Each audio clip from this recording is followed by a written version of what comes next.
Object oriented programming সম্পর্কে আমাদের খুব ভালো একটা আইডিয়া হয়ে গেল এর আগের ভিডিও থেকে। অবজেক্ট ওরিয়েন্টেড প্রোগ্রামিং কিভাবে কাজ করে, অবজেক্ট ওরিয়েন্টেড প্রোগ্রামিং যে চারটা পিলার আছে সেগুলো কিভাবে কাজ করে, এবং অবজেক্ট ওরিয়েন্টেড প্রোগ্রামিং এর আমরা যে যে থিওরিটিক্যাল জিনিসগুলো জানা প্রয়োজন সেসব কিছু আমরা জেনে গিয়েছি এর আগের ভিডিও থেকে। যারা এর আগের ভিডিওতে দেখেননি তাদেরকে আমি হাইলি রিকমেন্ড করবো ওই ভিডিওটা দেখেই এই ভিডিওতে আসবেন এবং নেক্সট ভিডিওগুলো দেখার ট্রাই করবেন।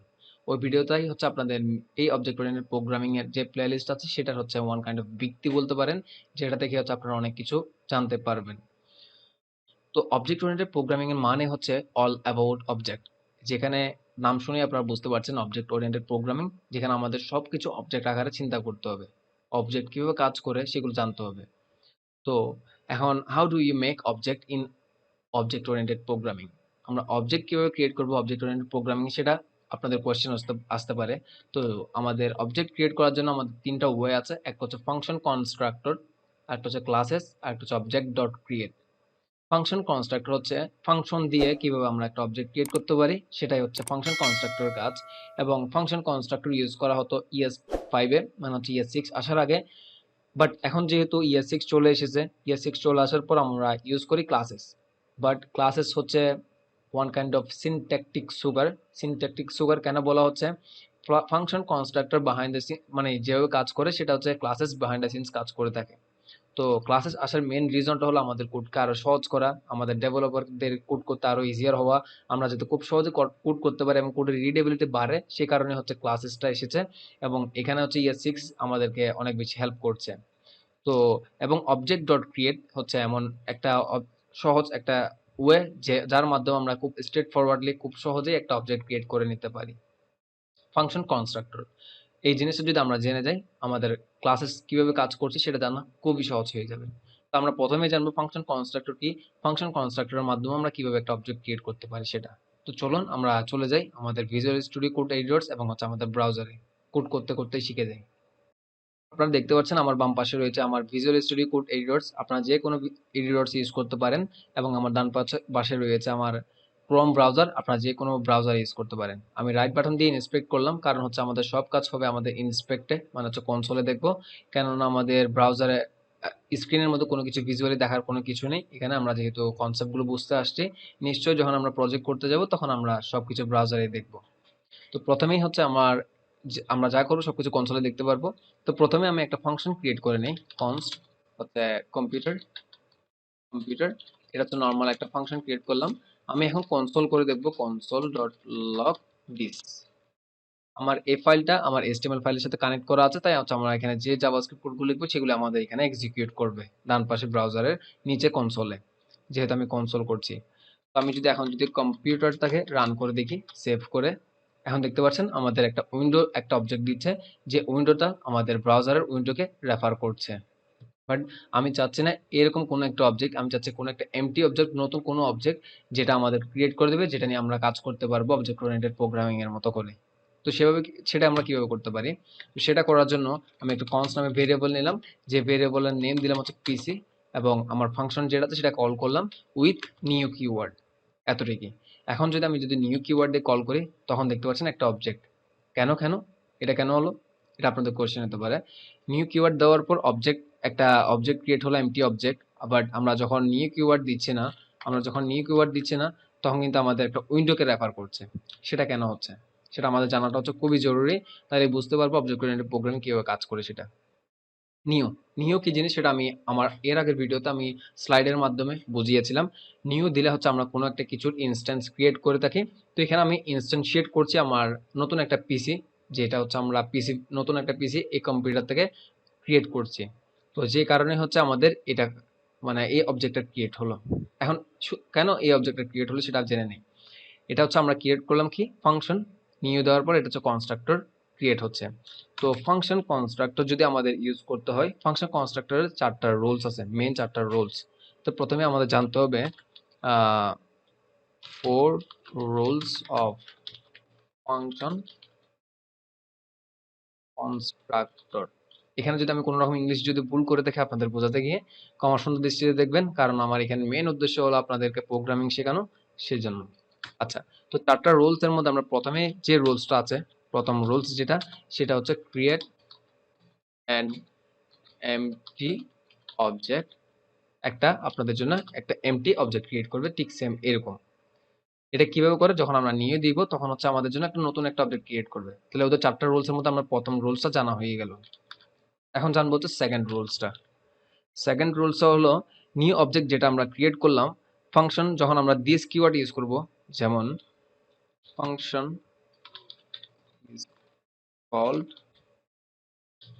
দিস ইকুয়াল হচ্ছে অবজেক্ট, আমরা যে অবজেক্টটা ক্রিয়েট করলাম এখন সেই অবজেক্টটা দিসকে রেফার করবো হচ্ছে এই অবজেক্টটাকে। ওকে, তাহলে আমরা সেকেন্ডটাও বুঝে গেলাম। অফকোর্স আমরা বুঝতে পারবো আরো ভালোভাবে যখন কোড করতে যাব তখন। 3 নাম্বারটা হচ্ছে অবজেক্ট, মানে হচ্ছে এখন যে অবজেক্টটা ক্রিয়েট করলাম object link to the prototype, প্রোটোটাইপের সাথে আমাদের এই অবজেক্টের ক্রিয়েট লিঙ্ক করা থাকবে। এখন আপনাদের কোয়েশ্চেন আসতে পারে প্রোটোটাইপ জিনিসটা কি এবং অবজেক্টের সাথে কিভাবে লিঙ্ক করা থাকবে। আমি হালকাভাবে বলি, প্রোটোটাইপ হচ্ছে এমন একটা অবজেক্ট যেটা হচ্ছে আমাদের আগের যে অবজেক্টটা ছিল সেটার সাথে লিঙ্ক করা থাকবে। তো আমরা প্রোটোটাইপ সম্পর্কে জানবো আস্তে আস্তে, স্টেপ বাই স্টেপ। আমি যেহেতু অবজেক্ট ওরিয়েন্টেড প্রোগ্রামিং শিখাতে আসলাম, আমার দায়িত্ব হচ্ছে আপনাদেরকে এগুলো বুঝিয়ে দেওয়া। তো আপনারা এগুলো জেনে আসবেন, এগুলো আমি কখনো এক্সপেক্ট করি না, আর এগুলো জানতে হয় হচ্ছে অবজেক্ট ওরিয়েন্টেড প্রোগ্রামিং শিখতে আসলে তখন। তো এটা নিয়ে কোনো চিন্তা করার কারণ নেই। আমি যেহেতু দেখতে পাচ্ছেন একদম স্ক্র্যাচ থেকে কনসোল করে করে দেখাচ্ছি, নিশ্চয়ই আপনারা বুঝতে পারছেন যারা একদম জুনিয়র লেভেলে আছেন অবজেক্ট ওরিয়েন্টেড প্রোগ্রামিং এ, তারা এখান থেকে শিখে একদম ভালো লেভেলে চলে যেতে পারবে এবং অ্যাডভান্স লেভেলে অনেক কিছু শিখতে পারবেন। ওকে, তাহলে এই কনসেপ্টটা এখন বোঝার দরকার না, জাস্ট জেনে রাখলেন। এটা হচ্ছে এটা আপনারা আরো ভালোভাবে বুঝতে পারবেন যখন সামনে যাবেন তখন। আচ্ছা, এখন 4 নাম্বার আরেকটা রুলস আছে। 4 নাম্বার রুলসটা হলো যে অবজেক্টটা ক্রিয়েট করলাম, object will return automatically, automatically এই অবজেক্টটা রিটার্ন করে দিবে। এখন দেখুন তো আমি যখন নিউ দিলাম এটা এই 4টা রুলসের সাথে মিলে কিনা। যেমন দেখেন, ক্রিয়েট অ্যান এমটি অবজেক্ট, একটা নতুন অবজেক্ট ক্রিয়েট করলো, এই অবজেক্টটা দেখতে পাচ্ছেন একদমই empty. Function is called with this, দিসটা কিন্তু রেফার করতেছে কোনটাকে, যে অবজেক্ট ক্রিয়েট করলাম সেটা। এখন দেখেন দিস দেওয়ার সাথে এই অবজেক্টটাকে রেফার করে আমাদের দিচ্ছে কনসোলের মধ্যে। আচ্ছা, object link to the prototype, এগুলো জানবো পরবর্তীতে যখন যাব তখন আপনারা বুঝতে পারবেন step by step. Object will return automatically, এই আমার অবজেক্টটা দেখতে পাচ্ছেন আপনারা রিটার্ন করে দিচ্ছে অটোমেটিকলি। তাহলে আমাদের এই রুলসও জানা হয়ে গেল। ওকে, তাহলে এতটুকু যদি জেনে থাকেন তাহলে এনাফ। এবার আমরা জানবো হচ্ছে এই অবজেক্ট, আমরা প্রথমে একটা নতুন একটা এমনিতে একটা অবজেক্ট ক্রিয়েট করি, ওবিজে ইকুয়াল একটা এমটি একটা অবজেক্ট ক্রিয়েট করলাম। এটা হচ্ছে আপনাদেরকে জাস্ট বলছে অবজেক্ট কিভাবে কাজ করে সেটা, কারণ আমরা এখানে ভিতরে কাজ করতে যাচ্ছি সেজন্য, দিসটা আপনাদেরকে ক্লিয়ার করার জন্য।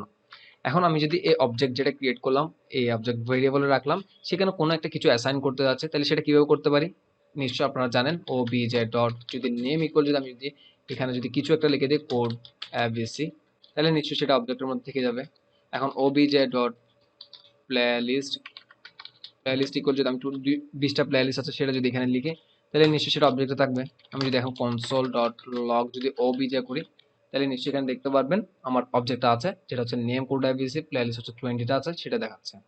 এটা কিভাবে করলাম, একটা অবজেক্ট যেটা হচ্ছে এই অবজেক্টটাকে একটা ভেরিয়েবল রাখার কারণে নাম নেম ধরে দিতে পারলাম, ডট নেম দিলে সেটা নেমটা অ্যাসাইন করা হচ্ছে, প্লেলিস্ট দিলে প্লেলিস্ট অ্যাসাইন করা হচ্ছে। যদি এতটুকু বুঝে থাকেন তাহলে হচ্ছে কাজ শেষ, আর তেমন কিছু জানার দরকার নেই। এবার হচ্ছে আমাদের কাজটা হলো এখানে। এখন দিসটা দেখতে পাচ্ছেন আপনারা রেফার করছে কি আমার এই অবজেক্টটাকে। তাহলে আমি এখন কি করতে পারি, আমি এখানে আর্গুমেন্ট আকারে কিছু জিনিস নিতে পারি। যেমন আমার কম্পিউটার বানাবো, তো এখানে আমি কম্পিউটার নেম নিতে পারি, নেম।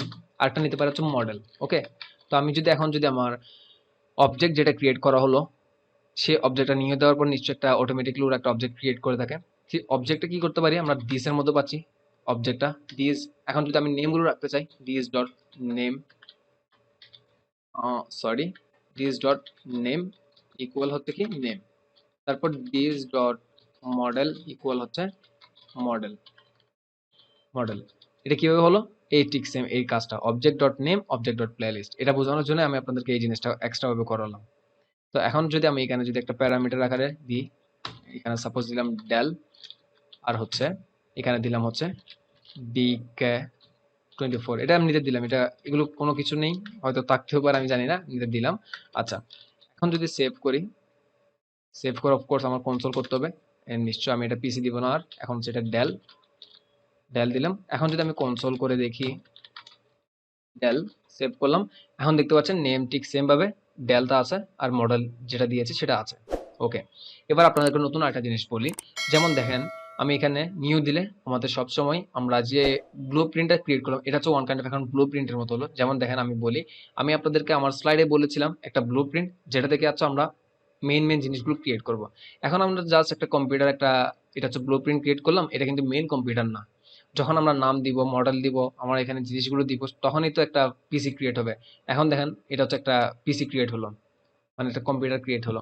আমি চাইলে এই ব্লু প্রিন্টটা দিয়ে অসংখ্য কম্পিউটার ক্রিয়েট করতে পারবো না? যেমন আমি যদি এখানে যদি ডেলের জায়গায় আমি এইচপি দিয়ে থাকি, তাহলে এখানে নেম দিব এইচপি, আর এখানে মডেল, এখানে মডেল যে কোনো একটা মডেল দিলাম।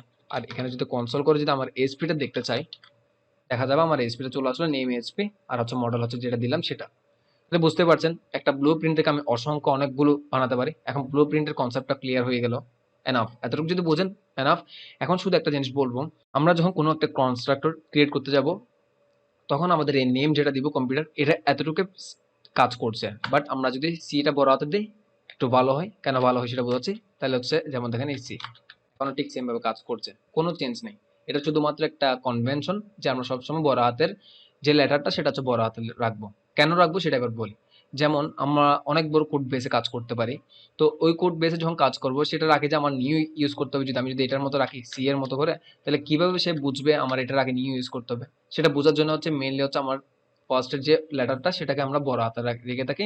তাহলে আমাদের যখন এই ফাংশনটা মানে হচ্ছে এই ফাংশন কনস্ট্রাক্টরটা যখন কল করতে যে প্রয়োজন হয়ে থাকে, তখন আমাদের ডেভেলপার, নতুন যদি ডেভেলপার অথবা নতুন কেউ আসে, সে বুঝতে পারবে এটার আগে অফকোর্স নিউ দিতে হবে। তাহলে হচ্ছে আমাদের সব প্রপার্টিস এবং ভ্যালুস গুলো আমরা পাবো। আর নিউ না দিলে কি হয় সেটা তো আপনারা দেখতে পাচ্ছেন। এখানে যে আমি একটা তুলে দিই, যেমন দেখেন 8 নাম্বার যেটা হচ্ছে ডেলের জন্য আনডিফাইন আসছে। তাহলে নিউ ইউজ করাটা কিন্তু আমাদের খুব বেশি ইম্পর্টেন্ট। তাহলে এখন জিনিসটা বুঝতে পারছেন কেন মাঝে মধ্যে দেখতে পাবেন কিছু জিনিস ক্যামেল কেস থাকে, কেন ক্যামেল কেস থাকে না। তাহলে এতটুকু যদি বুঝেন এনাফ। এবার হচ্ছে আমরা জানবো আমাদের এই ফাংশনটা তো ক্রিয়েট করলাম নিউ দিয়ে, কনস্ট্রাক্টর দিয়ে। এখন আমরা এখানে একটা মেথড ইউজ করব, যেমন দিস ডট অ্যাবাউট কম্পিউটার। এখন একটা ফাংশন ক্রিয়েট করলাম, ফাংশন, এটা আমি কনসোল করে দেখবো, কনসোল ডট লগ।